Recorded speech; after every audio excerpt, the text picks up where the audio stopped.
સમગ્ર ગુજરાતમાં સ્થાનિક સ્વરાજની ચૂંટણીઓની પ્રક્રિયા શરૂ થઈ ચૂકી છે।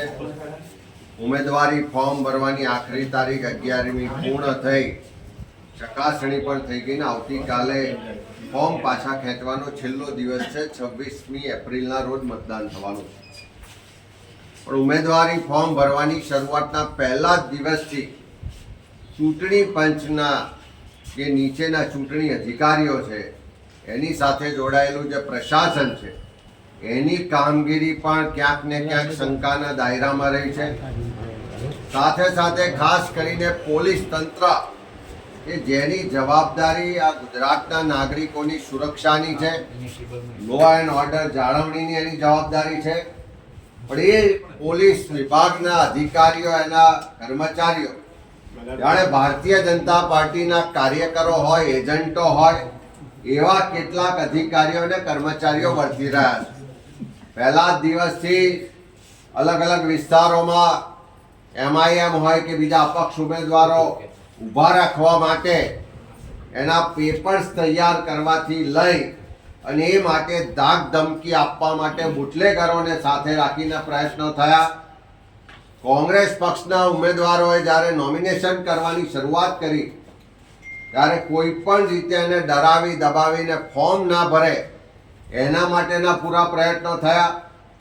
ઉમેદવારી ફોર્મ ભરવાની પ્રક્રિયા ચાલતી હતી એ દરમિયાન જ સુરતની અમારી કોંગ્રેસની ઓફિસ હોય, અમદાવાદ કોંગ્રેસની ઓફિસ હોય કે પ્રદેશ સમિતિનું કાર્યાલય હોય કે અલગ અલગ જિલ્લાના કાર્યાલયો પર પોલીસ વિભાગના SOG ને LCBના પોલીસના અધિકારીઓ કોંગ્રેસ ઓફિસ જઈને ઉમેદવારોની યાદી મેળવવાનો પ્રયત્નો થયા। કેટલીક જગ્યાએથી યાદી મેળવી અને એ ઉમેદવારોને ડરાવવા ધમકાવવાના પણ પ્રયત્નો થયા।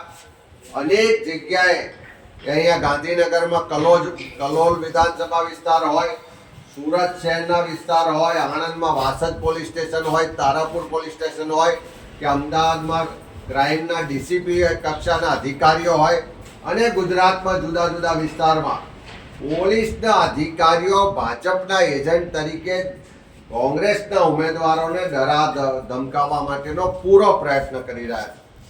આજની જ વાત કરીએ તો તારાપુર ખાતે કોંગ્રેસના ઉમેદવાર, મહિલા ઉમેદવાર છે, એના પતિને ઘેરથી પકડી જવામાં આવે છે અને એને ધમકાવવામાં આવે છે કે તમારી પત્નીનું ફોર્મ પાછું ખેંચાઈ લો, નહીં તો તમને પૂરી દઈશું। આજની જ વાત કરીએ તો વાસદ પોલીસ સ્ટેશનમાં પણ આ જ રીતની ધમકી આપવામાં આવે છે। કલોલની જે ઘટના છે એના બધા જ પુરાવા રજૂઆતો પહેલા પણ થઈ ચૂકી છે। સુરતમાં પણ નામ જોગ ફરિયાદ આપવા છતાં પોલીસ અધિકારીઓ રોકાતા નથી। અમદાવાદમાં પણ DCP ક્રાઇમ હોય એ લેવલના અધિકારીઓ દ્વારા બુટલેગરોને સાથે રાખીને ધાક ધમકી આપવામાં આવે છે। અમે ચૂંટણી પંચને પહેલા પણ રજૂઆત લેખિતમાં મોકલી છે, અલગ અલગ જિલ્લાના SPO અને કલેક્ટરોને પણ રજૂઆતો કરી છે, તેમ છતાં પ્રક્રિયા અટકતી નથી।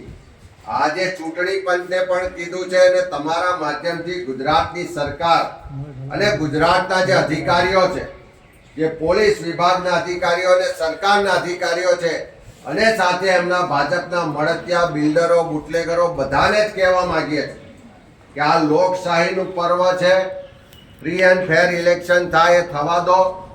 ક્યાંય દાદાગીરી, ધમકી આપવાનો પ્રયત્ન થશે એવા કોઈ અધિકારીઓ, કર્મચારીઓ ધ્યાનમાં આવશે તો એને છોડવામાં નહીં આવે અને સમય આવશે તો કોઈ સરકાર, કોઈ ભાજપના નેતાઓ બચાવવા નહીં આવે।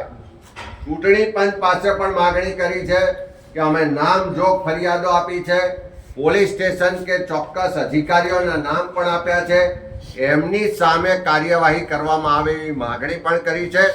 અને આવતીકાલે જ્યારે ફોર્મ પાછો ખેંચવાનો છેલ્લો દિવસ છે ત્યારે અનેક જગ્યાએ આવા લોકો ડરાવી ધમકાવી રહ્યા છે, ત્યારે એમને પ્રોટેક્શન આપવા માટેની પણ રજૂઆત કરી છે।